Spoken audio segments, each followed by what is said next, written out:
านจงมาปกห่มรักษาครูบาอาจารย์พระเจ้าประสงค์ทุกรูปปกห่มรักษาป่อออกแม่ออกศรัทธาตั้นสาธุชนคนดีผู้สนใจใฝ่ในธรรมทุกท่านขอถวายความเคารพแสดงความนับถือพระมหาเถระพระเถรานุเถระเจ้าคณะพระสังฆาธิการครูบาอาจารย์เจ้าที่เปิดวิทยุฟังอยู่ที่วัดที่ว่าเวลานี้บ่ว่าจะเป็นหลวงป่อหลวงลุงตุปี่ตุน้องเปื้อนสหธรรมพระสงฆ์ทั้งหลายจุตนจุองค์ท่านที่มีอายุพรรษามีการศึกษามีภูมิธรรมที่สูงกว่าเก้ากับผมขอถวายความเคารพแสดงความนับถือมาณโอกาสนี้ขอเจริญพรญาติโยม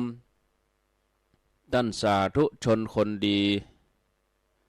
ป่ออุ้ยแม่อุ้ยนักศิลป์นักบุญเท่าแก่น้อยใจหญิงทั้งหลายทุกท่านอรุณสวัสดิ์ธรรมสวัสดีสวัสดียามเจ้าญาติโยมท่านผู้ฟังทั้งหลาย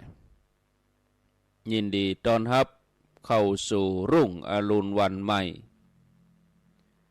พระกันเจ้านี้เป็นเจ้าของวันศุกร์ที่8เดือน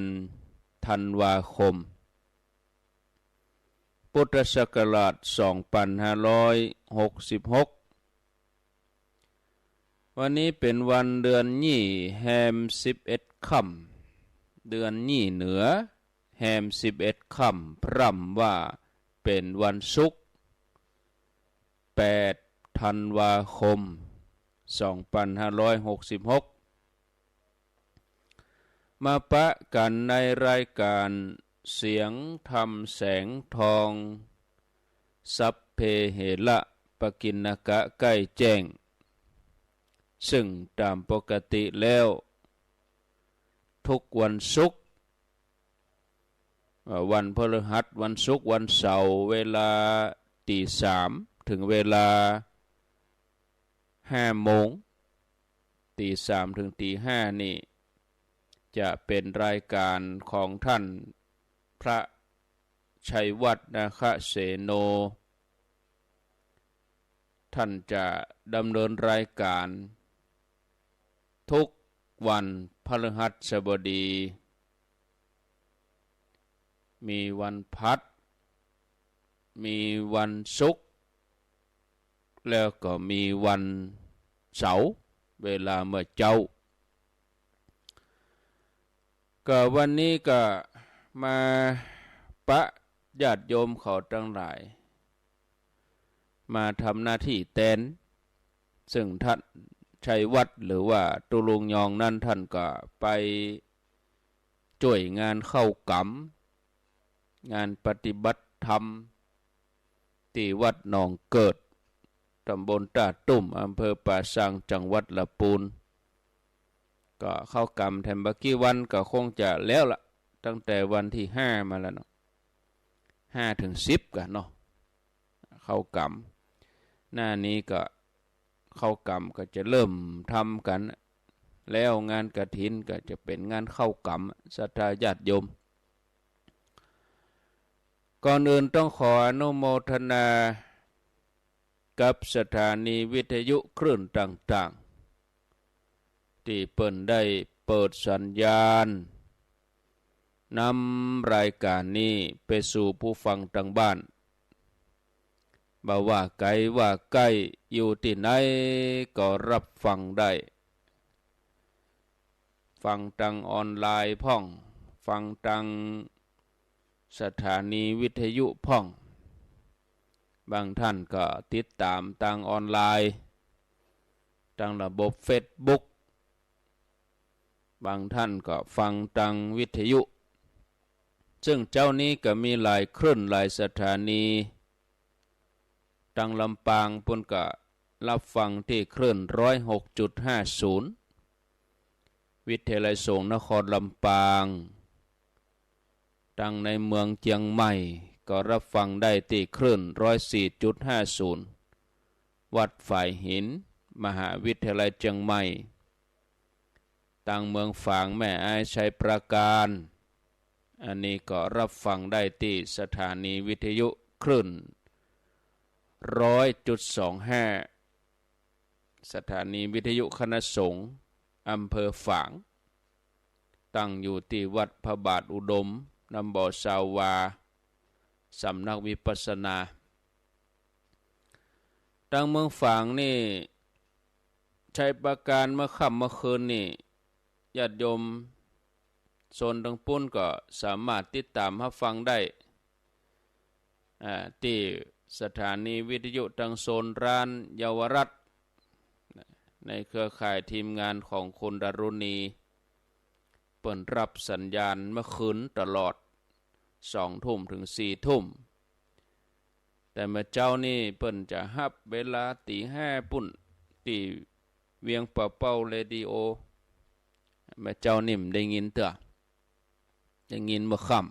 ำส่วนทางจอมตองดอยหล่อเวียงหนองล่องบ้านโฮง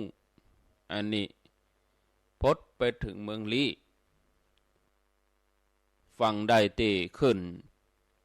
98.75 คลื่นธรรมะของชุมชนวัดห้วยตองซักสันปะตองแม่วางอันนี้ฟังตีคลื่น 103.50 สถานีวิทยุแดนดินถิ่นล้านนาแดนดินถิ่นล้านนาของปิไอรุจิสมบัติเงาคำมาปะกันแล้วก็ไหว้พระเหยกรรมก่อนเนาะหลายท่านหลายคนก็กำลังตื่นพอดีตื่นมาพร้อมกับบรรยากาศมาเจ้านี่ก็เย็นสบายเนาะศรัทธาญาติโยมมาวันก็ฮ้อนหน่อยเดือนนี้แฮมเดือน3จะออกแล้วเดือน3จะออกแล้วก็ยังบ่หนาวแต่เดือนเนาะถ้าจะไปหนาวเดือนปุ่นน่ะเดือน4ปุ่นน่ะเนาะญาติโยมเนาะตามกูเตือนนี่เดือนนี้นี่หนาวแล้วนะเดือนนี้นี่เกี่ยวเข้าแล้วเนี่ยหนาวปะโตหิงไฟกันกะปีนี้จะได้หิงไฟก็ยังได้บ่ฮู้เด้ออากาศมันเปลี่ยนแปลงได้ญาติโยมท่านทั้งหลายอ้าวไหว้พระกันกรรมก่อนเด้อไหว้พระกันเหยกรรมก่อนใจเย็นเวลาถึงปะเลอะปุ่น5 โมงปุ่นก่อนวันนี้ก็เดียวท่านพระครูชลทานพิทักษ์ถ้าว่าท่านบ่สะดวกจัดรายการก็อาตมาก็จะดำเนินรายการแทนไปแถมชั่วโมงวันนี้มาราธอนนะยังได้บ่ฮู้เด้อจัดตี3ในรอบ6 เดือนกันเนาะในรอบปีค่ะปีนี้สุดปีจัดรายการตี3นี่บ่ล่ำได้มีอาตมายกเวลาให้ตนอื่นรูปอื่นไปเหี่ยเจนใดบ่ได้มาแทนอย่างอีแต่ว่าก็ภาระหน้าที่เมื่อวันก็มีเนาะวันนี้แห่งวันค่ำแต่ว่าก็วันค่ำพดแผ่วเกือบ11 โมงก็แต่คืนนี้11 โมงกว่าจะมาส่งน้ำส่งยังให้ก็ตีเป็นเตียงคืน2 โมงปลายก็ลูกมาแถมแล้วเป็นอย่างนี้ภาระหน้าที่ที่จะต้องทำอ้าวไหว้พระไหว้พระก็ไปทางหน้าติ๊กอะระหังสัมมาสัมพุทโธภะคะวาพุท ธังภะคะวันตังอภิวาเทมิสวากขาโตภะคะวะตาธัมโมธัมมังนัมสสามิสุปฏิปันโนภะคะวะโตสาวกสังโฆสังฆังนะมามิกับหนึ่งกับสองกับสามกับนึกถึงคุณพ่อคุณแม่ของเฮาเน้อกับนึกถึงคุณครูบาอาจารย์กับพระเรียบร้อยต่อนนี้ไปก็มาฮับปอนจะเป็นป้อนอะไรยังก็ตามอะจะได้หอมกำได้หอมกะจะได้ทำบุญอันใดก็เป็นปอนทั้งนั้นแหละเนาะถือว่าส่งความปรารถนาดีให้ทุกคนส่วนคนที่ตั้งใจตั้งเจตนาบริจาคหอมมาก็ถือว่าได้รับปอนไปวันพุธถ้ามีโอกาสถ้ายังมีกำลังถ้ายังมีลมหายใจก็จะมาปั่นปอนฮือแถมมาเจ้าก็ใกล้งานมาแล้วเหมือนกันบ่อยากจะเขมันล่ำไปเนาะสังขารตัวนี้สัพพิติโยวิวัชชันตุสัพพะโลโกวินัสสันตุมาเตภวัตวันตรายโยสุขีทีฆายุโกภวะอภิวาตานะสีลิสะนิจจังวุฒะปัจจายโนจัตตาโลธรรมาวัฏันติอายุวันโนสุขังปะลังเอาละสบายอกสบายใจได้ไหวพระได้หับปอนไปแล้วญาติโยมท่านทั้งหลายสิ่งต่างๆที่อยู่กับเวลาที่เวลาเป็นเงื่อนไขเป็นตัวกำหนดกูอย่างเฮาทั้งหลายจะทำการทำงานอะไรอย่างก็อยู่บนพื้นฐานของเวลาเอาเวลาเป็นตัวกำหนดทำงานเวลานี้เลิกเวลานี้อย่างการจัดรายการนี่ก็มีเวลาเป็นตัวกำหนดจัดรายการตีสามก็ตีสี่ก็ทำกิจกรรมอะไรอย่างก็มีเวลาเป็นตัวกำหนดจากวันที่นี่ถึงวันที่นี่นะจนฮอดไปจนถึงการแข่งขันกีฬาเปิ้นก็เอาเวลาเป็นตัวกำหนดเริ่มต้นเท่าใดหมดเท่าใดคือเวลาเท่าใดญาติโยมทั้งหลายสิ่งต่างๆที่อยู่กับเวลามันมีเก่ามีแก่มันมีเสื่อมไปถ้าเวลาล่วงเลยไปมันก็ได้ความเก่าความแก่มาแทนที่ตามสภาพอย่างบ้านเฮาสร้างบ้านขึ้นมาสร้างเฮือนสร้างบ้านขึ้นมาหลังหนึ่งเมื่อสร้างแล้วเมื่อสร้างเสร็จเฮาก็ฮ้องว่าบ้านใหม่ขึ้นบ้านใหม่อยู่เมินไป5 ปี10 ปีอยู่เมินไปก็เป็นบ้านเก่าหรือแม้แต่เสื้อผ้าแม้แต่ทรงผมก็เปลี่ยนกันไปตามยุคตามสมัยเก่าไปก็ใหม่มาญาติโยมใหม่บ่กี่วันเปลี่ยนแปลงกันไปกลายเป็นของเก่าอยู่กันอย่างเงี้ยบ่มีที่สิ้นสุดแต่ธรรมะ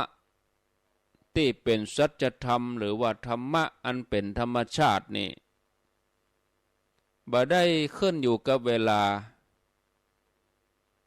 ผ่านมา2,000 กว่าปียังใดบ่เดี๋ยวนี้ก็เป็นอย่างนั้นนะพระพุทธเจ้าสอนเรื่องความกตัญญูกตเวทีเป็นความดีเป็นของดี จะเจือจัดอันยังศาสนาอันยังถ้ากตัญญูถ้ามีความกตัญญูก็ถือว่าเป็นคนดีทุกคนแล้วก็คนที่บ่เคยฮู้ธรรมะอันหยังเลยบ่ฮู้ว่า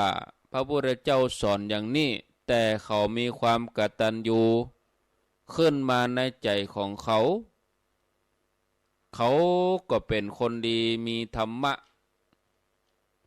ฉะนั้นญาติโยมทั้งหลายเปิ้นถึงบอกว่าธรรมะคือธรรมชาติธรรมชาติคือเป็นของที่มีอยู่แล้วไผประพฤติปฏิบัติคนนั่นก็เป็นคนดีมีธรรมะไผที่เป็นป่อคนแม่คนฮู้จักหน้าที่ทำหน้าที่ของตนให้สมบูรณ์ก็ชื่อว่าเป็นคนมีธรรมะเป็นคนดีลูกเต้าเข้าปั้นฮู้จักหน้าที่ของตัวเองว่าตัวเองเป็นลูกทำหน้าที่ตัวเองเชื่อฟังกำป่อกำแม่บะเกเรบะเป็นคนดื้อด้านก็เป็นลูกที่ดีเป็นลูกที่มีธรรมะนักเรียนนักศึกษาฮู้จักหน้าที่ตัวเองขยันมันเพียรห่ำเพียรศึกษาเชื่อฟังครูบาอาจารย์บะเป็นละอ่อนเกเรนักเรียนคนนั้นก็ชื่อว่าเป็นนักเรียนที่มีธรรมะตำรวจทหารหรือข้าราชการก็อย่างเดียวกันคือฮู้จักหน้าที่ของตัวเองว่าอยู่ในสภาพใดเป็นทหารก็จะต้องมีระเบียบวินัยเป็นตำรวจก็รักษากฎหมายคุ้มครองประชาชนพิทักษ์สันติราษฎร์จับกุมผู้กระทำความผิดนะบริษไถต้องบริการประชาชนเป็นข้าราชการก็มีหน้าที่บริการแก่ประชาชนเพราะกินเงินเดือนภาษีอากรของประชาชนบ่ได้ทำตัวเหนือกว่าประชาชนบ่ได้ทำตัวเป็นนายประชาชนถึงจะได้ชื่อว่าเป็นคนดีมีธรรมะญาติโยมท่านทั้งหลายธรรมะนี่เป็นหลักสากลเป็นธรรมชาติใครก็ตามถ้าเป็นคนที่มีกิริยาวาจาเรียบร้อยบ่เป็นคนที่มักเกียจมักโคดบ่เป็นคนที่ขี้อิจฉาริษยาใครก็ตามถ้าเป็นคนมีเมตตาอู้จาไพเราะบ่อู้หยาบบาตลบตะแลงบ่อิจฉาริษยาภัยคนอย่างนี้ชื่อว่าเป็นคนดีมีธรรมะแต่ความดีบางอย่างเกิดขึ้นในสันดานตัวเองบางอย่างต้องพยายามประพฤติปฏิบัติถึงจะเกิดเป็นนิสัยทางพระพุทธศาสนาเปิ้นสอนให้ทำสมาธิพิจารณาฝึกจิตเป็นสมาธิเพื่อให้เป็นคนมีจิตใจนักแน่นมั่นคงจะได้บ่เผลอสติถ้าฝึกมันเข้าพยายามจนเคยชินจนเป็นประจำความคิดที่ห้องว่าปัญญาก็จะเกิดขึ้นทำให้เป็นคนที่ว่าเป็นคนที่มีความรู้รอบคอบสามารถป้องกันสถานการณ์ที่ฮ้อนห้ายไปได้จะยะยังก็มีเหตุผลบ่ได้ใจอารมณ์ความดีถึงแม้ว่าจะทำได้ยากนะแต่ก็ทำได้ทุกขณะเวลาส่วนความชั่วความบดีความบถูกต้องภัยก็ทำได้บ่ต้องไปอบรมบ่ต้องไปมีไผมาสั่งมาสอนอยู่ในวัยใดสถานะใดก็ทำได้ฉะนั้นญาติโยมคนดีถึงได้ชื่อว่าเป็นคนมีธรรมะ ถ้าเป็นลูกก็เป็นลูกที่ดีของพ่อของแม่ถ้าเป็นเพื่อนก็เป็นเพื่อนที่ดีเป็นสามีภรรยาก็เป็นสามีภรรยาเป็นคู่ครองที่ดีถ้าเป็นผู้นำก็เป็นผู้นำที่ดีถ้าเป็นผู้ปกครองก็เป็นผู้ปกครองที่ดีถ้าเป็นผู้บริหารพัฒนาบ้านเมืองก็เป็นผู้บริหารพัฒนาบ้านเมืองที่ดีเพราะว่าไผจะมีหน้าที่ตำแหน่งสถานะอะไรอย่างถ้าหาว่าเป็นคนฮักความดีทำให้ถูกตี้ทำให้ถูกดีจะทำอะไรอย่างก็ดีไปหมดอ่ะนะความถูกความดีนี่มันเป็นหลักธรรมชาติเป็นหลักสากลเป็นของที่มีอยู่แล้วพระพุทธเจ้าตรัสรู้ธรรมะเปิ่นเอามาจี้แจงเป็นชื่อเป็นข้อเป็นบทเป็นหมวดก็เพื่อให้คนเฮานี่นำไปประพฤติปฏิบัติจะได้มีความสุขตามสมควรแก่อัตภาพพุทธองค์เป็นเพียงผู้ชี้แนะบ่ได้บังคับไผเชื่อแล้วจะไปปฏิบัติก็มีความสุขไผบ่เชื่อบ่ปฏิบัติก็ได้รับความทุกข์ไปตามสมควรแก่เหตุศรัทธาญาติโยมท่านสาธุชนทุกทนทุกท่านบางคนนี่อาจจะบ่ได้กึศเนาะเนื่องจากมีความเป็นอยู่อย่างสุขสบายนั่งนอนอาจจะบ่ได้กึศเรื่องของความดีอะไรอย่างบ่ได้กึศถึงเรื่องการที่จะทำคุณประโยชน์อะไรอย่างต่อสังคมต่อประเทศชาติบ้านเมืองเพราะว่ามีความเป็นอยู่อย่างสุขสบายนั่งนอนมีความสุขอยู่ไปวันบุญก็บ่ทำกรรมก็บ่ได้สร้างคนอย่างนี้จะชื่อว่าเป็นคนมีบุญนี่บ่ใช่จะได้ชื่อว่าเป็นคนมีบุญนี่ก็ถูกเพราะบ่ได้ทำบุญอะไรอย่างนะบ่มีความดีปรากฏอะไรอย่างแล้วก็บ่ใช่ว่าจะเป็นคนบาปอย่างนะเพราะเขาก็บ่ได้ทำบาปอะไรอย่างนั่งนอนอยู่บ่ได้ความชั่วไม่มีความดีไม่ปรากฏคนอย่างนี้เนี่ยนักปราชญ์บัณฑิตตั้นเปิ้นบอกว่าบัดต่างอันหยังกับต้นไม้เนาะเพราะใจชีวิตหมดเปลืองไปด้วยความไร้ประโยชน์เป็นชีวิตที่สูญโญเป็นชีวิตที่ว่างเปล่าขอนไม้เวลามันพวกมันก็ยังเฮือเห็ดเนาะเห็ดขาวเห็ดลมเห็ดหูหนูหรือแม้กระทั่งเวลามันแห้งไปแล้วขอนไม้ก็ยังเอามาใช้ประโยชน์เป็นฟืนเป็นหลัวเอามานั่งหิงหนาว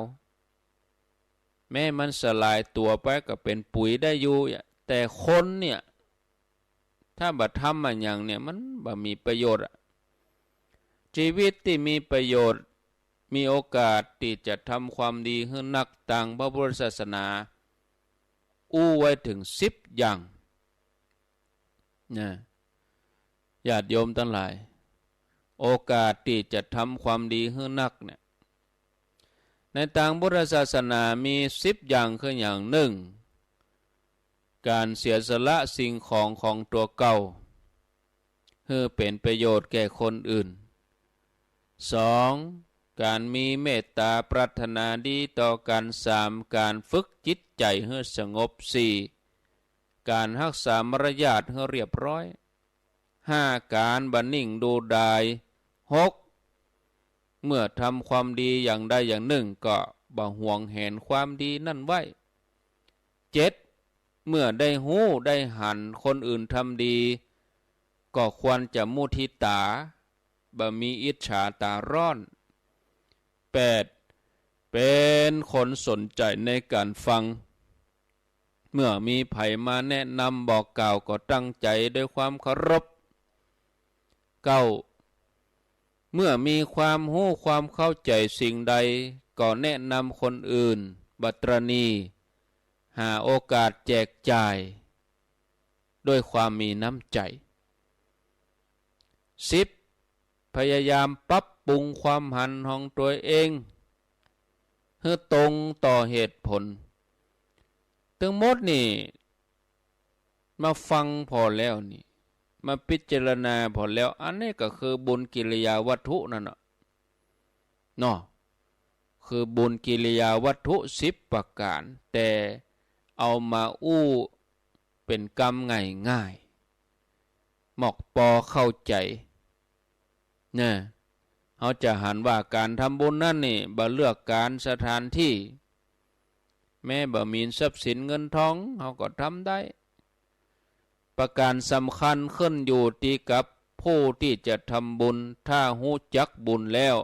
มีโอกาสทำบุญทุกเวลาทุกขณะถ้าบ่หู้จักทำบุญแม้จะนั่งตีดใกล้พระแม้จะนั่งใกล้วัดถ้าบ่หู้จักกับที่จะต้องเป็นบาปโดยซ้ำเพราะจิตใจมาตั้งนี้คนที่เปิ่นมาตั้งบุญตั้งกุศลนี่นะเปิ่นก็อยากจะได้ยินเสียงไหว้พระสวดมนต์เสียงไหว้สาเสียงพระเปิ่นเจริญพุทธมนต์เสียงอะไรอย่างก็จ้างมันถือเป็นมงคลนะคนที่มีจิตใจเป็นบุญเป็นกุศลนี่แต่คนที่บ่มีจิตใจเป็นบุญเป็นกุศลนี่ได้ยินเสียงสวดมนต์นี่มันบ่ม่วนนะมันแต่งอกแต่งใจมันทรมาน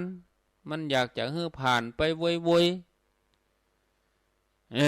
ญาติโยมมันคิดต่างกันพอจิตใจมันมืดมัวจิตใจมันแบบเป่งใสก็อธิบายให้ญาติโยมทั้งหลายว่าชีวิตที่มีประโยชน์มีโอกาสที่จะทำความดีให้นักเสียสละของตัวเองเพื่อเป็นประโยชน์แก่คนอื่นบอกว่าจะเป็นพระสงฆ์องค์สังฆเจ้าบอกว่าจะเป็นพ่อแม่บิดามารดาผู้มีอุปการะคุณหรือจะเป็นคนทุกข์คนยากคนจนชื่อว่าเป็นการสละคือการทำบุญด้วยการฮื้อนี่คือตานอันที่สองมีความเมตตาปรารถนาดีต่อกันคนเฮาเกิดมานี่อายุก็บ่ใช่จะอยู่ได้ตลอดชีวิตบ่ได้เป็นอมตะช่วงที่มีชีวิตอยู่ด้วยกันเนี่ยอย่างบ่ทำความดีต่อกันอย่างบ่มีเมตตาปรารถนาดีต่อกันไปเบียดเบียนกันอย่างอย่าต้องบ่เบียดเบียนกันกะบ่ทำร้ายกันเนี่ยญาติโยมทำร้ายด้วยวาจาทำร้ายด้วยกายทำได้ด้วยวาจาอันนี้ชื่อว่าได้ทำบุญเหมือนกันคือการรักษาศีลอันที่สามการฝึกจิตฝึกใจให้สงบบ่ปล่อยให้ฟุ้งซ่านไปตามอารมณ์ต่างๆอันนี้ได้ชื่อว่าเป็นการทำบุญด้วยการเจริญภาวนาอันที่สี่รักษามารยาทเรียบร้อยบ่เป็นคนแข็งกระด้างเคารพกันนี่ชื่อว่าการทำบุญด้วยความอ่อนน้อมถ่อมตนอันที่ห้าบ่นิ่งดูดายหันคนอื่นเปิ้นมีการมีงานเฮาบ่ทอดทิ้งธุระหาทางช่วยเหลือตามความสามารถชื่อว่าเป็นการทำบุญด้วยการขวนขวายบ่ทอดทิ้งธุระบ่ใจว่าตัวเองหู้แล้วคนอื่นบ่หู้คนอื่นเปิ้นบ่ฮู้ก็ตัวเองก็บ่แนะนำอันนี้เป็นเพราะว่าคนทอดทิ้งธุระบ่ใส่ใจบ่ช่วยเหลือแล้วอันที่หก เมื่อทำความดีอย่างใดอย่างหนึ่งก็บ่ต้องไปห่วงแหนไว้ตั้งใจแผ่ความดีให้คนอื่นได้รับส่วนที่เป็นเรื่องดีๆอันนี้ชื่อว่าทำบุญด้วยการให้ส่วนบุญแผ่ส่วนบุญข้อที่7เมื่อได้ฮู้ได้หันคนอื่นเปิ่นทำความดีก็เป็นคนที่มีจิตใจอนุโมทนาเปิ่นฮ้องว่ามุทิตาอนุโมทนาบ่เป็นคนอิจฉาตาร้อนตั้งจิตอนุโมทนาส่งเสริมความดีของคนอื่นชื่อว่าทำบุญด้วยการอนุโมทนาแล้วก็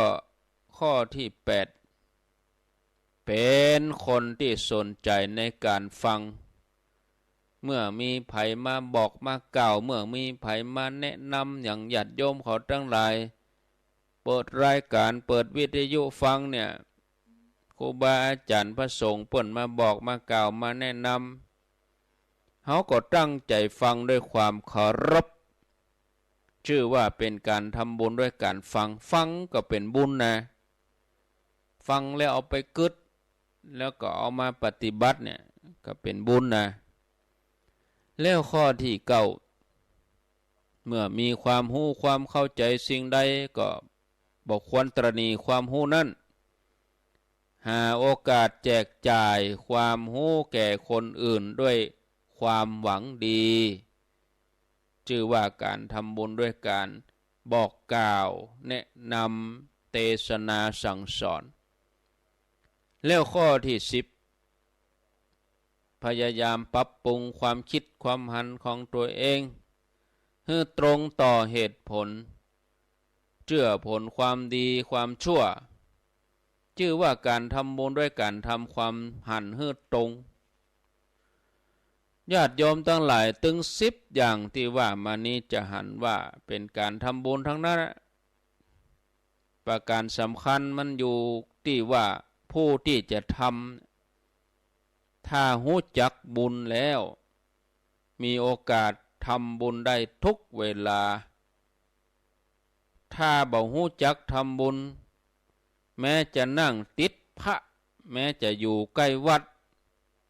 นะมันก็บ่ได้บุญนอกจากบ่ได้บุญแล้วก็กลับจะเป็นบาปไปแถมต่างหากศรัทธาญาติโยมท่านสาธุชนนะพอเวลาแล้วก็เอาไว้ตัวอีก่อนโอ้ถึงการจัดรายการเมื่อเจ้านี่ไม่ใช่บ่ให้บ่ดีนะดะเอาตุลุงยอง3 วันรวดอาตมาขนาดว่าผ่านไปชั่วโมงแรกยังลู่จะเพลียนี่ดูอย่าไปต่อชั่วโมงที่2บุญแถมนี่ก็ยังได้หู้เถื่อนวันนี้มาประคับประคองเวลานะขอได้พักได้ย่างก่อนฟังไรนี้ไปไหนเตื้อกำเดียวก้อยมาปะกันแถมกำ1นะญาติโยมทุกท่านพักกำเดียวก่อนเนอะจะเริญพร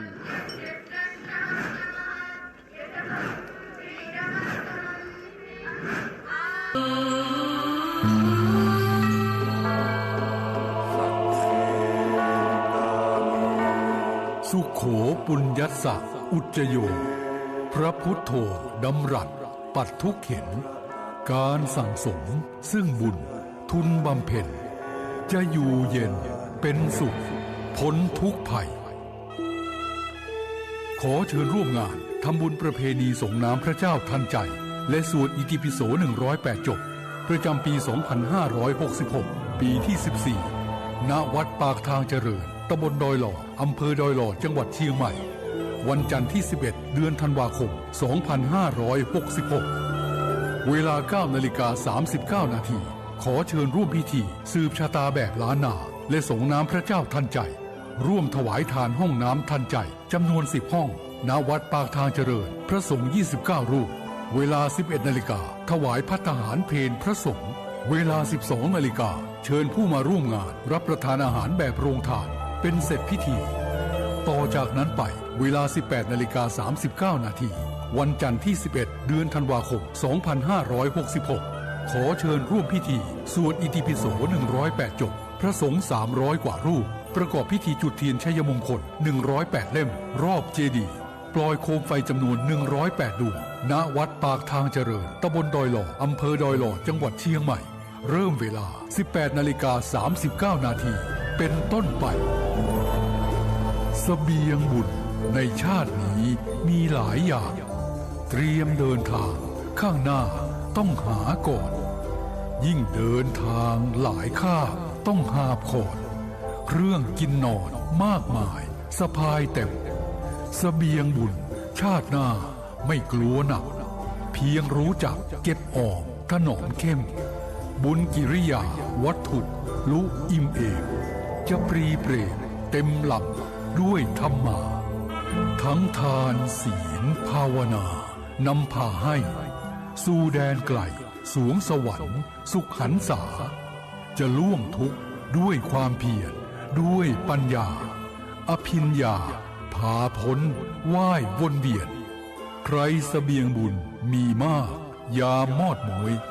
กุศลช่วยส่งเสริมเพิ่มเสถียรเสบียงน้อยลอยหลั่งดังกำเกวียนดังแสงเทียนดวงน้อยคอยนำทาง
คนดีทั้งหลายทุกท่าน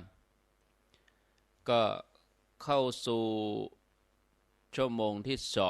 2ของการดำเนินรายการเสียงธรรมแสงทอง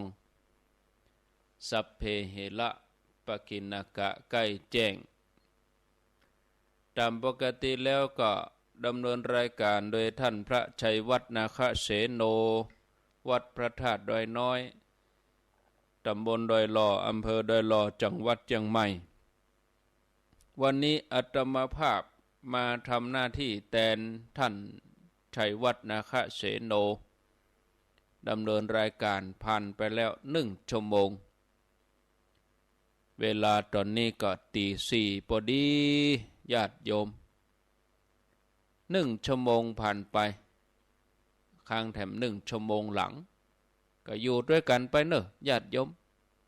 บางท่านก็นอนฟังลับไปก็มีสะดุ้งตื่นมาก็ฟังแถมไม่เป็นยังไม่มีปัญหาตื่นมาก็ฟังแถมรายการเวลายังมีเมินอยู่เข้าสู่ชั่วโมงที่2ก็มาอู้เรื่องสาระธรรมะกันต่อ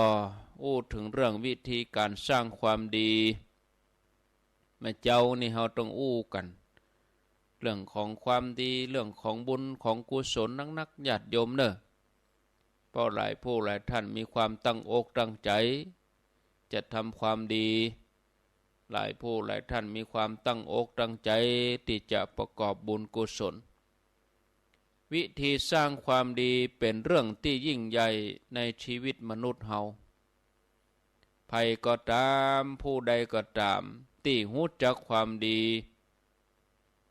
รู้จักความชั่วรู้จักบาปบุญคุณโทษว่าอันยังเป็นอันยังเจริญพรเดี๋ยววิทยุดับเถอะเจ้าวิทยุที่ไหนอ่ะบ้านเมืองฝางเจ้าบ้านแม่โบฮับเนี่ยค่ะ อาตมาก็บ่ฮู้นะอันใดดับอันใดบ่ดับนะ รับเช้าแล้วเมื่อท่านพระครูกล่าวเมื่อถึงว่าตุลุงยงจดจัดรายการ3 โมงแต่นะอย่าจะดับเลยว่ะก็ฮู้นะไฟดับกะไฟฟ้าดับบ่แม่ไฟฟ้าดับนะไฟฟ้าดับเฮาฮู้เน้อเฮาอยู่โดยรอเพ่นะเจ้าแก้มได้เน้อแก้มได้เฮาแก้มได้วันที่11นี่ถ้าเจ้าบ่ได้ไปเจ้าจะฝากหอมกันนะก็ไฟเพิ่นเนี่ยนะครูเน้อโมทนาเฮาฮู้เน้อจึงเฮาเนี่ยใหญ่มันดับขึ้นรถไปแปลงเมืองฝั่งเพิ่นบอกเฮาบ่มีสิทธิ์ฮู้เฮามีสิทธิ์ฮู้แต่ว่าเฮาจะมาบ่โจรปัญญาเน้อนะดับนี่นะบางทีมันตั้งเทคนิคกะมันอย่างหลายๆอย่างก็ให้เฮาใจเย็นๆกะมันดับน้อยกะใจเย็นๆบางทีมันอาจจะเป็นเพราะว่าสัญญาณอินเทอร์เน็ตก็อย่างกายบางทีมันหมู่เฮามันใจฮ้อนมันดับไป5 นาที10 นาทีก็จะไปใจฮ้อนกะ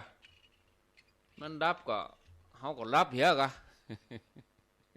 เนี่ยได้วิทยุดับก็รับเหี้ยกะเนาะมันฮู้จะเนี่ยได้ก็เดี๋ยวมันก็ดีมันดับแล้วมันก็ดีนะโอ้ตึกไหนแล้วนี่เดี๋ยวขอปิดโทรศัพท์ก่อนเนาะปิดโทรศัพท์ก่อนปิดโทรศัพท์ก็มาอ่านเดี๋ยวคนหนึ่งโทรกันยาวกันไปธรรมะไม่ได้อู้ธรรมะเนาะคนหนึ่งโทรจะยาวกันแถมก็แต่ว่าฟังรายการมหาสมชาติก็ปยุ่งหัวตัวแต่ ญาติโยมขอนี่ก็มันก็อยู่ที่คนเนาะคนที่เปิ่นฟังหูเรื่องก็มีคนฟังบ่หูเรื่องก็มีคนที่ฟังบ่หูเรื่องก็จะโทรติ๊กเปิ่นว่าจะไปโทรเตื้อก็โทรติ๊กบ่ฟังใต้ฟังเหนืออย่างโทรอย่างเดียว เปิ่นอู้ธรรมะอยู่เปิ่นอู้อย่างอยู่แต่บางคนเปิ่นก็อย่างใดก็เปิ่นใครโทรอย่าใครโทรก็คือโทรบริการไปเป็นหยังไล่หากันเนาะโอ้ตึกไหนแล้วเดี๋ยวกันเนอะเสียงไปละกำลังจะมานะกำกำลังจะมาเนี่ยลุไปแล้วโอ้ตึกไหนแล้วโอ้ถึงเรื่องวิธีการสร้างความดีเนี่ยพอจะนึกได้ละคนที่ฮู้จักความดีความชั่วว่าอันหยังคืออันหยังนะมันก็ถือว่าเป็นวิธีการสร้างความดีอย่างหนึ่งแต่ถ้าบ่ฮู้จักวิธีการสร้างความดีหลีกหนีความชั่วก็จะสร้างความดีสำเร็จเนี่ยเหมือนคนที่ฮู้ว่าตึกคืออันหยังมันประกอบไปด้วยอันหยังพ้องตึกหลังเนี่ยแต่ถ้าบ่ฮู้จักวิธีสร้างก็บ่อาจจะสร้างตึกขึ้นมาได้สำเร็จสร้างแล้วก็ลุโครงสร้างมันอ่อนแอมันบ่แข็งแรงคนที่กึดจะสร้างความดีก็เหมือนเดียวกันญาติโยมถ้าบ่ฮู้จักวิธีการสร้างแล้วมันก็ล้มไปใจอ่อนไปผ่านไปทำดีมันได้ดีผ่านเป็นห้องว่ามันจิตมันเป็นคนผ่านในที่สุดก็เลิกประกอบความดีงามเกิดว่าทำไปแล้วบ่หันผลยังทำไปแล้วไผบ่อู้ถึงไผไปแล้วบ่เอ่ยถึงนะเมื่อเฮาคิดจะทำแล้วเนี่ยถึงแม้ไผบ่อู้ถึงไผบ่เอ่ยถึงเมื่อเฮาคิดจะทำแล้วถือว่าสำเร็จแล้วเมื่อใดใจของเฮาจะยกถึงระดับนี้สักเตื้อเฮาไปเมาติดอยู่กับว่าเปิ้นบ่เอ่ยชื่อเปิ้นบ่เอ่ยถึงเฮาก็วนอยู่อย่างเงี้ยนะศรัทธาญาติโยมเมื่อเฮาเกิดอยู่อย่างนี้บ่ได้ดังนั้นบ่ได้ดังที่เฮาเกิด เฮาก็จะมาเลิกสร้างความดีเหียเสร็จแล้วความดีงามมันก็บ่เกิดขึ้นกับเฮาเมื่อบ่สร้างความดีงามบ่เกิดขึ้นกับเฮาก็หันไปสร้างความชั่วแทนเหียก็นำไปทำชีวิตไปสู่ความตกต่ำเนาะญาติโยมวิธีการสร้างความดีนั้นมีหลักที่ควรถืออยู่ถืออย่างใดเฮาควรศึกษาให้รู้แจ้งว่าความดีที่แท้น่ะคืออันหยังความดีที่แท้จริงคืออันหยังคนส่วนมากนี่รู้จักความดีแบบปลอมๆนะนักก่อ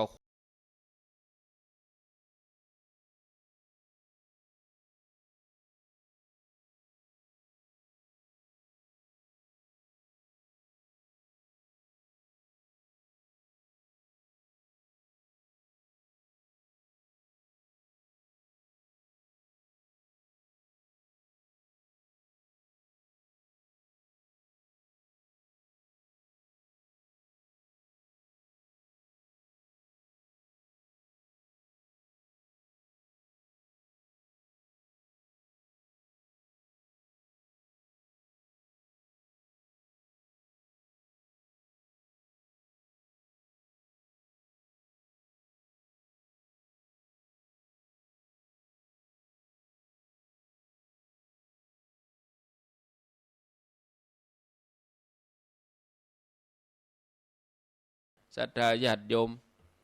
อย่างครูบาอาจารย์ตั้งหลายที่เปิ้นเสียสละเวลามานั่งจัดรายการเนี่ยก็ว่าญาติโยมนอนฟัง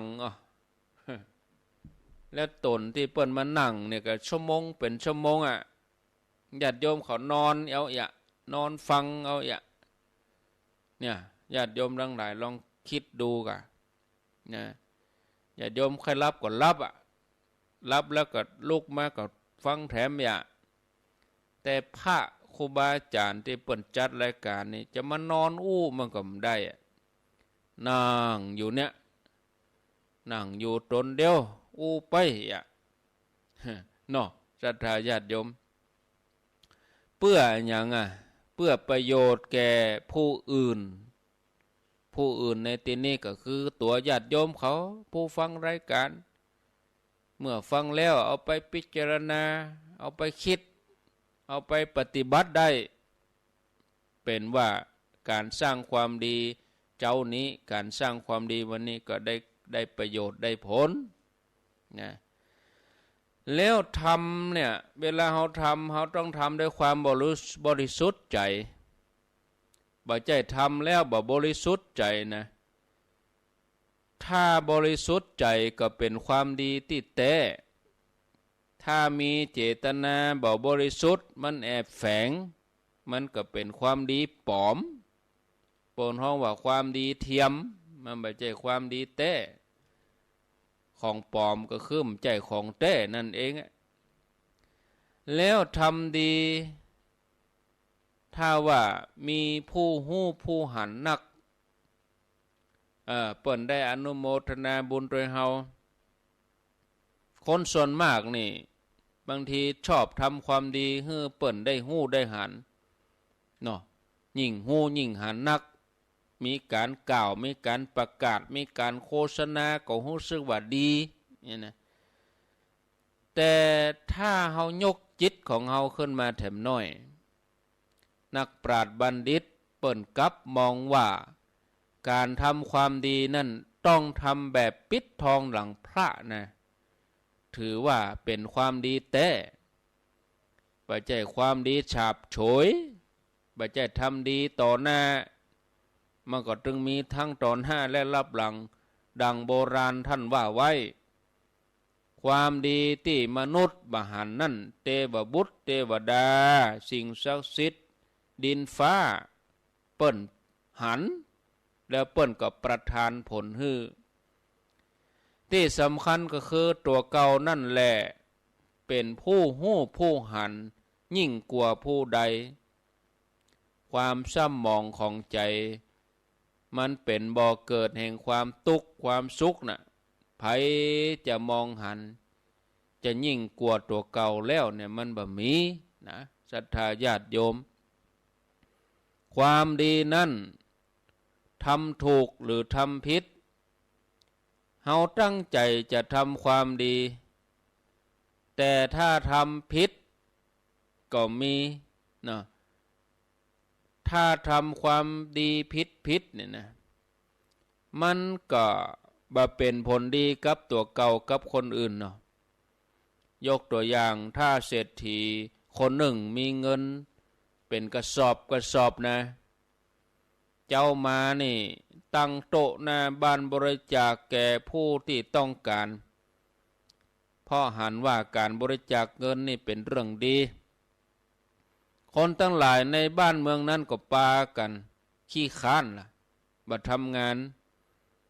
การใจใจก็สุรุ่ยสุร่ายถึงเวลาแม่เจ้ามาเศรษฐีตึงเอาเงินมาแจกหน้าบ้านคนก็เกียจค้านกันนะมาทำการทำงานเนี่ยเมื่อหมดเงินแล้วก็มาขอแถมใหม่การทำอย่างนี้บ่มีประโยชน์แก่ผู้ฮื้อบ่มีประโยชน์แก่ผู้รับเนี่ยการทำความดีอย่างนี้ถือว่าเป็นการทำดีที่มันผิดนะแถมตัวอย่างหนึ่งสมมติว่าผู้คุมนักโทษเนี่ยอยู่ที่เรือนจำผู้คุมเกิดความเมตตาอินดูนักโทษขึ้นมาอยากทำความดีหันว่านายคนนี้ติดคุกหลายปีเนี่ยหันความลำบากของนักโทษผู้คุมก็เลยปล่อยนักโทษออกจากคุกหมดเลยหันว่าเป็นการให้อภัยเนี่ยเป็นคุณธรรมเนี่ยอันนี้เป็นการทำความผิดนะทำดีแต่ว่ามันผิดญาติโยมปล่อยนักโทษออกมามันก็ไปก่อการไปสร้างเรื่องขึ้นมาแถมการทำความดีที่ผิดนั่นน่ะบ่ได้เป็นความดีแต่เป็นความดีปลอมหรือว่าเป็นความดีเทียมส่วนการทำความดีที่ถูกต้องนั่นจะต้องเป็นประโยชน์เกื้อกูลทั้งตนเองและผู้อื่นสังคมเปิ้นสามารถเอาเป็นอย่างได้เอาเป็นแบบอย่างได้นะถ้าผู้อื่นทำอย่างนั้นพ่องก็เป็นประโยชน์แก่ผู้ทำตามทำความดีอย่างยุติธรรมแล้วบ่ยุติธรรมบางคนนี่ตั้งหน้าตั้งตาจะทำความดีเป็นการให้อภัยเมตตากรุณาโดยที่บ่นึกถึงความยุติธรรมเมตตากรุณาโดยที่บ่นึกถึงผลเสียอันจะเกิดโดยมาในเมื่อลุ้นนะญาติโยมตัวอย่างข้าราชการฝ่ายปกครองบ่ได้ลงโทษคนผิดเนี่ยคนที่ทำความผิดแล้วเนี่ยตั้งราชการตั้งฝ่ายปกครองบ่มีการลงโทษอะไรยังหรือครูบ่ลงโทษนักเรียนที่นักเรียนทำผิดพ่อแม่ทำตัวเองเป็นคนใจดีบ่หาวิธีลงโทษลูกที่มันลึกมันหลึงมันเกเรเกียจข้านตั้งแต่ต้นปล่อยจนห้องว่าเลี้ยงจนได้ใจทำผิดจนเกยชินกับความผิดพลาดชินกับความบ่ถูกต้องทำนักเข้าจนเกิดความเสียหายบานปลายอย่างนี้ห้องว่าทำดีโดยบ่นึกถึงความยุติธรรมลงท้ายก็เป็นโทษแก่คนที่เฮาทำดีนะญาติโยมบ่เป็นความดีแต่เนออย่างอีเป็นความบกพร่องเป็นความเสียหายฉะนั้นการทำความดีจะต้องประกอบด้วยต้องปราบปรามคนชั่วห้ามปรามคนพาลลงโทษคนบดีให้รางวัลแก่คนที่ดีให้รางวัลแก่คนที่ควรให้เนี่ยปนห้องว่า ยกย่องคนดีนะปราบปรามคนพาลไปนะความดีที่ทำนั้นทำอย่างเกิงกลางก็ว่าทำอย่างสมบูรณ์ข้อนี้ก็หมายความว่าการทำความดีที่จะได้รับผลแท้เนี่ยก็จะต้องทำอย่างเต็มเม็ดเต็มหน่วยบ่ใช่ทำเกิงกลางแล้วก็เป็นความดีที่แท้จริงที่จะต้องทำสม่ำเสมอบ่ทำหยุดการสั่งสมความดีนั่นนี่เหมือนการหยาดน้ำลงในภาชนะถ้าสั่งสมทุกวันมันก็เต็มเปี่ยมถ้าทำหยุดวันใดวันหนึ่งมันก็พ่องไประเหยไปหมดไปบุญหรือความดีนั้นมันจะพร่องไปมันก็บ่เต็มบริบูรณ์ความดีนั่นใหญ่ก็ว่าน้อยข้อนี้ถือเอากุศลและเจตนาแล้วก็ประโยชน์ผู้ที่จะได้รับเป็นเกณฑ์เนอว่าความดีนั่นใหญ่หรือว่าน้อยถ้าจิตประกอบด้วยกุศลเจตนานักถือว่าเป็นความดีที่แท้จริงที่ยิ่งใหญ่นะหากว่าสิ่งที่ทำนั้นเป็นเรื่องเล็กน้อยในความรู้สึกของผู้ทำแต่ว่ามันเป็นประโยชน์แก่คนหมู่มากก็ถือว่าเป็นความดีที่แท้จริงเป็นความดีที่ยิ่งใหญ่ตัวอย่างเห็นหน่อยเนาะตัวอย่างอย่างการช่วยเหลือราษฎรผู้ที่ตกทุกข์ได้ยากเฮือเปิ้นมีช่องทางเฮือเปิ้นลืมตาอ้าปากเฮือเปิ้นได้มีอยู่มีกินการลดภาษีอากรลดค่าใช้จ่ายประชาชนลดค่าไฟลดน้ำมันอีกนะหรือว่าเพิ่มเติมสวัสดิการให้ผู้มีรายได้น้อยการสั่งให้เอาใจใส่ดูแลสารทุกข์สุขดิบของพี่น้องประชาชนหรือว่าการดูแลเอาใจใส่ผู้ป่วยบ่ให้มีการทอดทิ้งการสั่งสอนให้คนเฮาฮู้จักความดีความชั่วฮู้จักกลับตัวแล้วก็ดำเนินชีวิตบนเส้นทางที่ถูกต้องมีศีลมีธรรมมีความเข้าใจในชีวิตที่ถูกต้องเหล่านี้ที่ว่ามาล้วนเป็นความดีที่ยิ่งใหญ่ศรัทธาญาติโยมในโอวาทของตั้นเลี้ยวฝานเนี่ยเป็นปราชญ์เจ้าจีนกะเนาะเลี้ยวฝานนี่ก็มีข้อความที่น่าสนใจว่าการทำความดีต่อผู้อื่นนั้นก็จะต้องแล้วแต่โอกาสแล้วแต่จังหวะเวลาซึ่งมีความสำคัญการช่วยเหลือผู้อื่นนั้นมีนักประมวลแล้วเนี่ยญาติโยมแยกได้มี10วิธีด้วยกันการช่วยเหลือคนอื่นนี่นะ1ช่วยเหลือผู้อื่นทำความดี2ฮักเคารพให้เสมอหน้ากัน3สนับสนุนผู้อื่นให้มีความดีพร้อม4จี้ต่างช่องทางให้ผู้อื่นได้ทำความดี5ช่วยเหลือผู้ที่อยู่ในความคับขัน6ทำสิ่งที่เป็นประโยชน์ต่อสาธารณะ7อย่าทำตนเป็นโสมเฝ้าปูโสมเฝ้าทรัพย์ต้องมันบริจาคต้องมันเสียสละ8ทำรงไว้ซึ่งความเป็นธรรม9เคารพผู้อาวุโส10ฮักชีวิตตัวเองฮักชีวิตผู้อื่นดุจดังฮักชีวิตตัวเองถึง10ข้อเนี่ยสรุปมาแล้วเนี่ยเมื่อเราทำความดีเราก็ต้องรักษาความดีรักษาคุณงามความดีนั้นไว้การรักษาความดีเนี่ยมันเป็นภาระที่ยิ่งใหญ่อย่างหนึ่งของคนเรานะแล้วก็ตามความรู้สึกเนี่ยญาติโยมมันเป็นสิ่งที่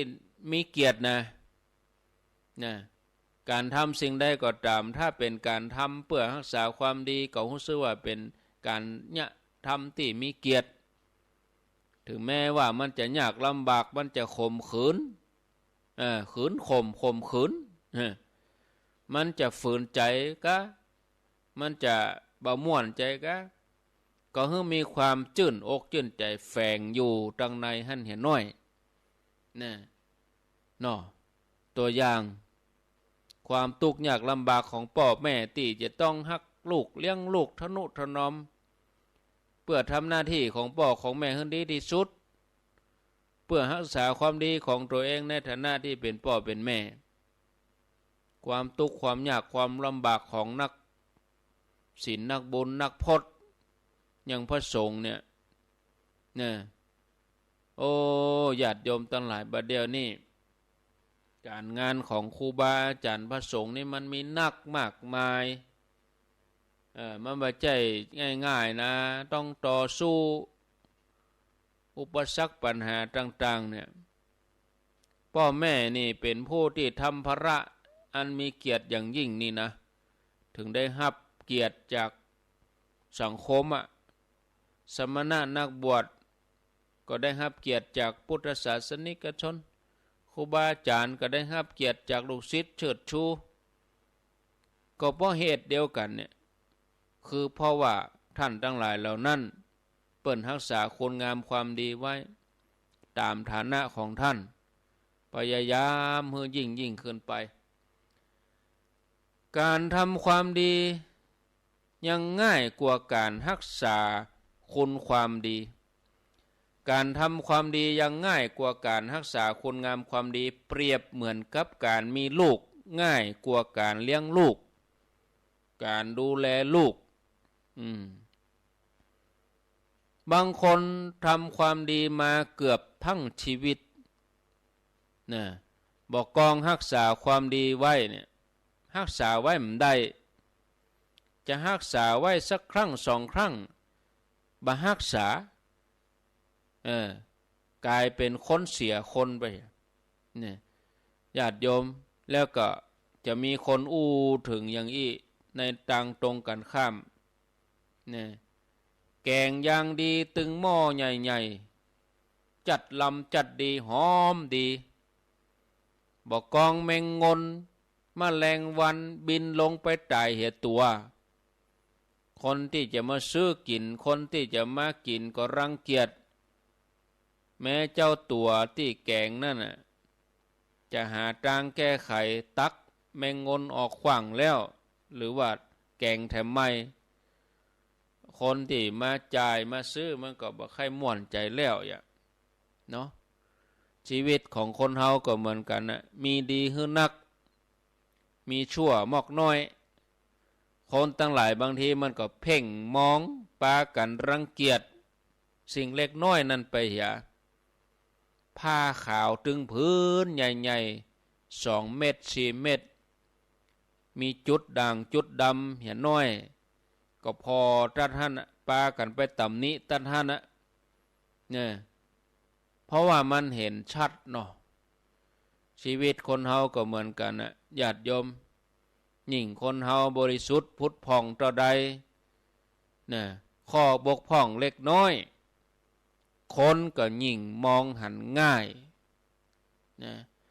ยิ่งมันเป่งใสต่อใดมันก็หันชัดต่ออัน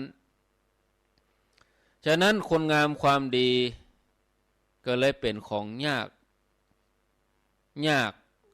อย่างยิ่งเลยอริยะเจ้าทั้งหลายเปิ้นก็พยายามทำความดีชนิดที่ว่าบ่ต้องเป็นภาระกังวลกับการรักษาแถมต่อไปเนี่ยสิ่งที่จะมาทำลายความดีคืออะไรอย่างญาติโยมสิ่งที่จะมาทำลายความดีนั่นคือความชั่วมันตรงกันข้ามสิ่งที่จะทำลายความมืดคือความสว่างสิ่งที่จะทำให้ความชั่วคือกิเลสนั้นเสี่ยงไปหายไปมาลายไปคือความสะอาดความบริสุทธิ์ความสกปรกมันถูกไล่ออกด้วยความสะอาด อย่างเฮาทั้งหลายอาบน้ำเนี่ยชำระร่างกายมันสกปรกมันเหม็นโอเหม็นสาบก็อาศัยความสะอาดของน้ำจิตใจคนเฮาก็เหมือนกัน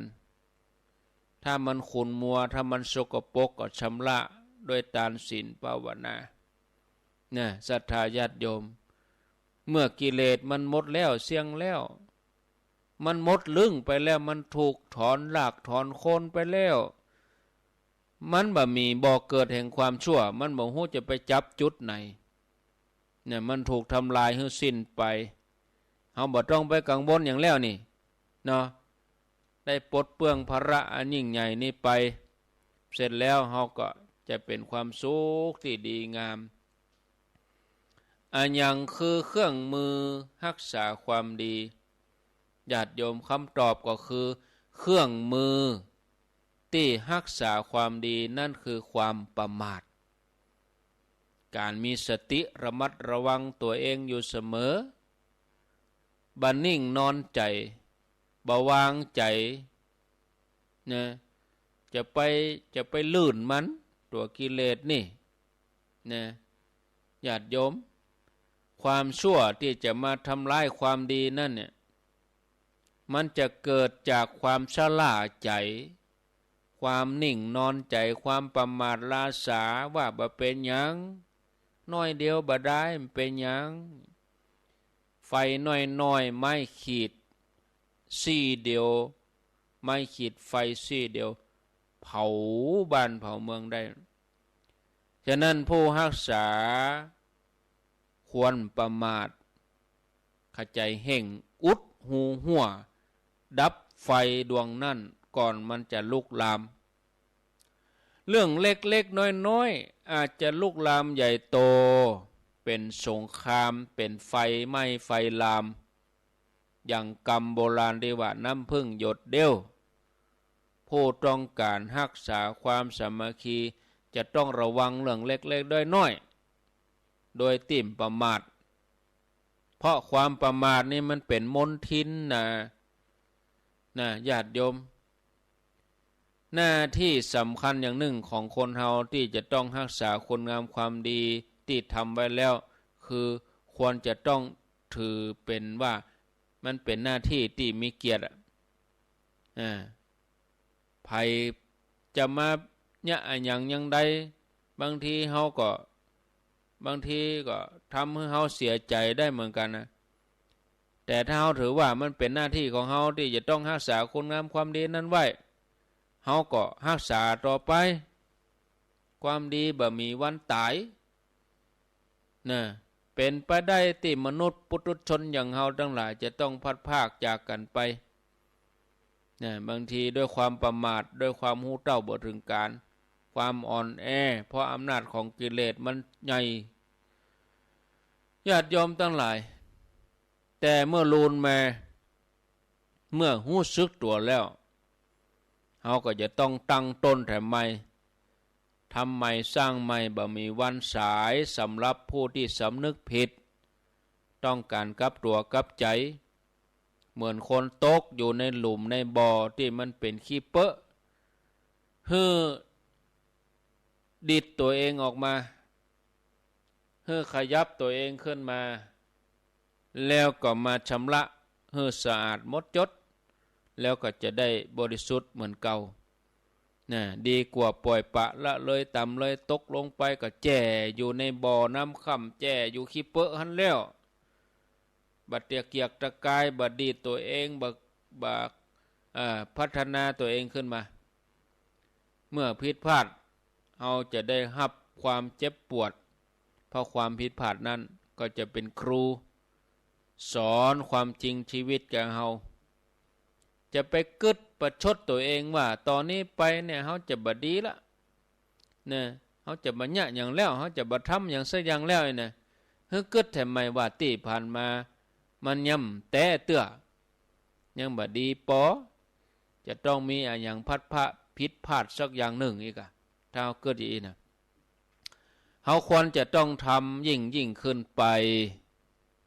เหมือนองค์พระสัมมาสัมพุทธเจ้าเนี่ยพระองค์บัดท้อนะทำไปเรื่อยๆยิ่งทำมากกว่าเดิมนะพ พยายามทำความดีรักษาความดีคุณธรรมให้รอบคอบเหมือนเจ้าของบ้านที่ขโมยขึ้นบ้านน่ะจะต้องหาข้อบกพร่องป้องกันให้แน่นหนาขึ้นไปแล้วก็เปิดช่องบ่เปิดโอกาสให้ขโมยแถมเขาอาจจะประมาทออกบ้านไปบ่ล็อกประตูก็ประมาทก็ออกข่าวนั่นสองสามีภรรยานั่งรถไปแล้วก็รถไปจอดหน้าร้านสะดวกซื้อ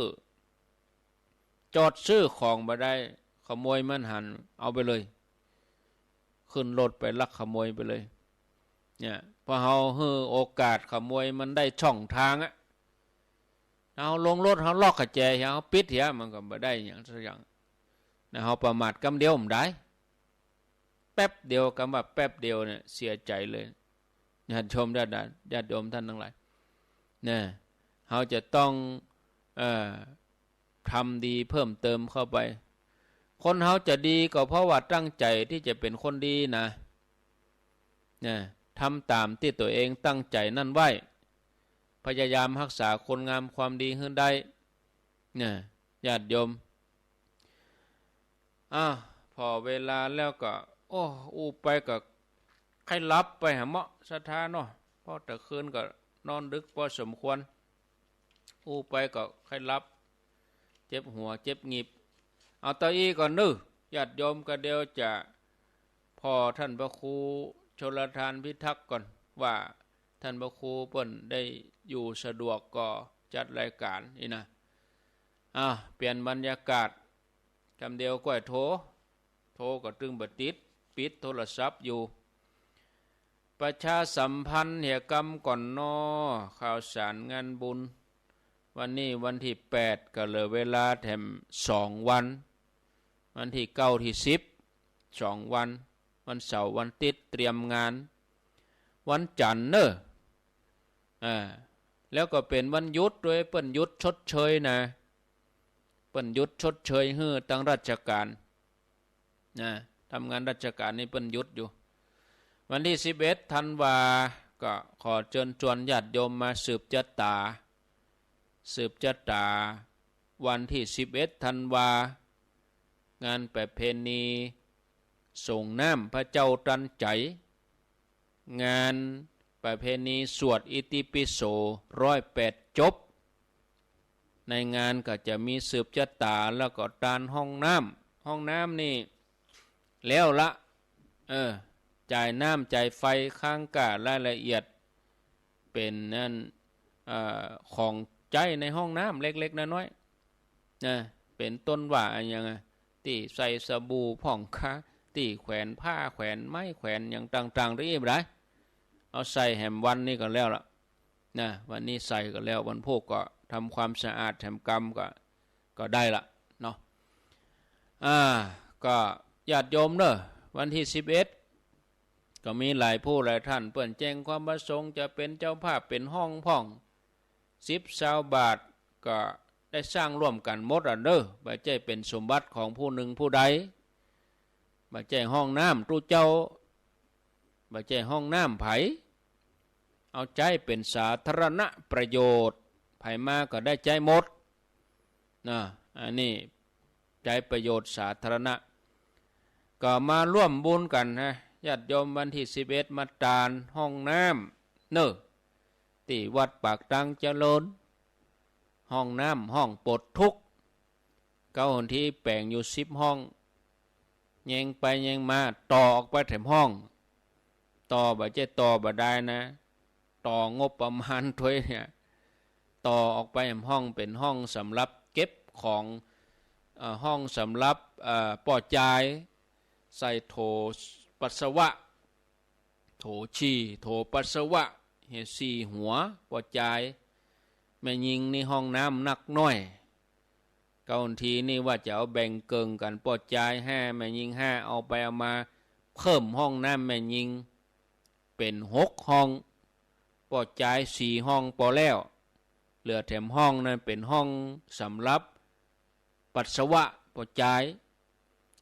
แล้วก็มาเพิ่มตีนล่างมือแถมเพิ่มกระจกแถม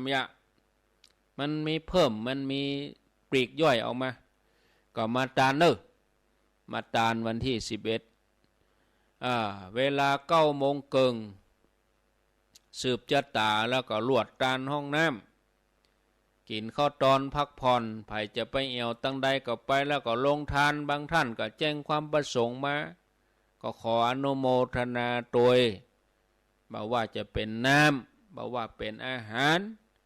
บางท่านก็ตั้งใจเลี้ยงวันค่ำเอาจนมดจนเสี่ยงก็ยินดีตัวเนาะที่ญาติโยมเปิ้นเจ้าบ้านเปิ้นขอแต่ละบ้านไปนั่นก็ขอส่วนที่ขอก็ขอไปส่วนที่เปิ้นอย่ามาเลี้ยงเองตั้งใจมาแล้วก็ขอเชิญมาร่วมเลี้ยงได้ตลอดทั้งวันมาค่ำก็มีคนเฮามาก็ต้องหิวเนาะหิวก็ให้กินอิ่มต้องบุญก็ได้ใช้ก็เต็มนะ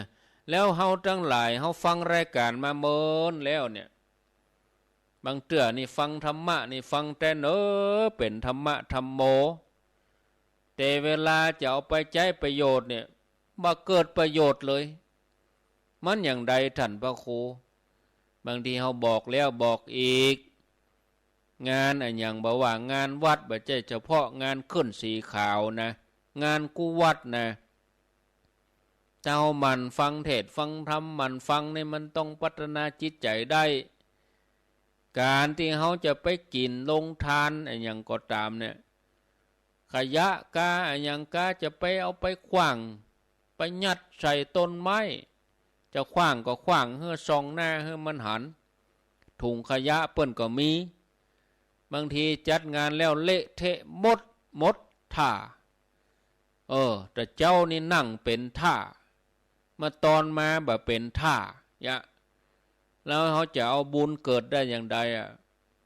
เป็นตุกพระเนนต้องมาเก็บมาเพียวขี้เหอะขี้โคเฮาห้องน้ำนี่ก็เหมือนกันนะเฮาไปใจเนี่ยเวลาเขาจะออกจากห้องน้ำเขาต้องล้างตัวกันไม่ใช่ว่าเอาตัวเก่าสบายแล้วเตี้ยวหนีเลยตัวเก่าปลดตุกแล้วหรอเอาตุกให้คนมาเข้าต่อขี้โคขี้หยังเหี้ยเบ้อแล้วสูบบุหรี่ในห้องน้ำนี่บอกควรทำนะบางคนก็ย่ามแตะเข้าห้องน้ำก็สูบบุหรี่มันอะไรอย่างไปสูบบุหรี่อย่างในห้องน้ำคนอื่นเปิ้นเหม็นนี่หู้หรอ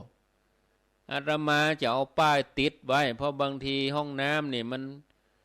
คนข้างๆเปิ้นก็เหม็นถ้าจะสูบนี่คือเตียวไปไกลๆไปสูบไกลๆปุ้นอันนี้เข้าห้องน้ำก็สูบเข้าห้องน้ำก็สูบโอ้บ่ได้ความมันเหม็นคนอื่นเข้าห้องน้ำเนี่ยบางทีเหม็นบุหรี่จะเอาป้ายห้ามสูบบุหรี่ไปสูบปั๊บ2 ปันเปิ้นบดีสูบในห้องน้ำปุ่นเข้าป่าเข้าสวนบนไปสูบไก่คนมันก่อความรำคาญเกิดขึ้นบุหรี่นี่นะอาตมาได้เราเหม็นบุหรี่เนี่ยเจ็บหัวนะเจ็บหัวนะสูบบุหรี่บางทีมันธรรมะอย่างอื่นก็มีแต่ข้อปฏิบัตินี่บ่ได้ในเฮาบ่ได้ทำกันได้เฮาบ่ได้มีการทำกันลงทานนี่ก็เฮากินท่านนี่อิ่มเหี่ยก่อนกินอิ่มจะไปเอาไปเตื้อเอาไปขนไปแล้วคนเปิ้นบ่ได้กินก็มีแล้วมันใจเวลาก็มาเอาต้องมีกฎมีเกณฑ์ถึงเวลาบ่ได้11 โมงเตื้อถึงเวลาบ่ได้เปิดเตื้อบ่เปิดนะคนที่เปิ้นนั่งทำพิธีเนี่ยบ่ได้กินคนจะกินก็มากินเปิ้นไหวเปิ้นสายำสนไม่เป็นอย่างเอาไปงานในแต่ละที่นี่ไปหันปัญหาฉะนั้นเนี่ยญาติโยมเขาก็ต้องเป็นส่วนไปเป็นสัตว์เป็นส่วนไปเนอะไปหันที่อันธรรมาภิวัตน์นี่เขาถ่าดีเอาฟางมาขึงเลยยังไม่เปิดโรงทานยังไม่เปิดบางทีคนไปทำโรงทานก็กลัวของบ่เสี่ยงกลัวเปิ้นมาเอาเปิดก่อนมาเอาเลยกินได้ตลอดเอาไปมาปอ อาหารบ่พออยากอีก็มีนะอันนั้นเขาก็ตามเงื่อนไขเวลาช่วงทำพิธีให้มันสงบจะไปสารวนกับการกินมันแปลกเหมือนกันนะคนเฮานี่เนาะอาตมาก็วันที่11นี่จะมีมาตรการบ่ใจเวลาบ่เปิดเตื้อเอาเจือกฟางเอาอย่างมาเขิงไว้ยังไม่เปิดถึงเวลาทำพิธีเสร็จพระปั่นปอนบอกกองเปิ่นปั่นปอนที่ในปลำแล้วก็ก้อยเอาตู้เจ้ามาปั่นปอนลงทานกำตนบางคนญาติโยมบางคนก็ใจฮ้อนมาถึงปุ๊บก็จะตานแล้วจะแจกแล้วท่านได้บัดตานเตื้อปุ่นรอเฮอเปิ่นสวดเปิ่นอย่างเฮาทั้งหลายนั่งทำพิธีใจสงบดีๆนะเฮอใจเฮาสงบดีๆก่อนบอกกองเปิ่นเริ่มปั่นปอนในปลำแล้วก็จะมีพระออกมาฮับเกณฑ์ปั่นปอนลงทานอย่างนี้จะเรียบร้อยกว่าก้าเนาะศรัทธาญาติโยมเนาะอันนั้นมาถึงปุ๊บเนี่ยจะไปสารวนเสาะหาพระมาปั่นปอนเนอะจะไปกลัวว่าบ่ได้ไปตานอาตมาจะไปรับตานเนาะโรงทานที่ญาติโยมเปิ้นมาส่วนบ้านอื่นๆมีหลายที่อันยังก็จ้างบางทีเขาก็ต้องทำความเข้าใจกันทำความเข้าใจกันให้ดีเนาะก็เมื่อสืบชะตาแล้วเมื่อค่ำก็มาสวดอิติปิโสปีนี้เป็นปีที่14พระสงฆ์ก็คาดหมายว่าประมาณ300กว่ารูปนะพระสงฆ์นะ300กว่ารูปปีนี้เป็นปีที่14ก็มาค่ำก็มาสวดอิติปิโสเอาลูกบักกรรมเอาบักกรรมมาตกดื้อเนาะก็เชิญชวนญาติโยมพอละกันเนาะพอสมควรแก่เวลานักลาไปก่อนนึอาตมาก็เปิดสายแล้วนะก็เดี๋ยวรอถ้ารายการต่อไปถ้าท่านพระครูเปิ้นสะดวกจัดรายการอาตมาก็จะมาแทนในเวลาตี 5 ถึง 6 โมงก้อยไปเปิดสายช่วงนั้นเอาสำหรับช่วงนี้เอาไว้เตาอีก่อนเนาะไปกะยังได้มันเมินแล้วเนี่ยเอาไว้พักเตาอีก่อนจะเริ่ม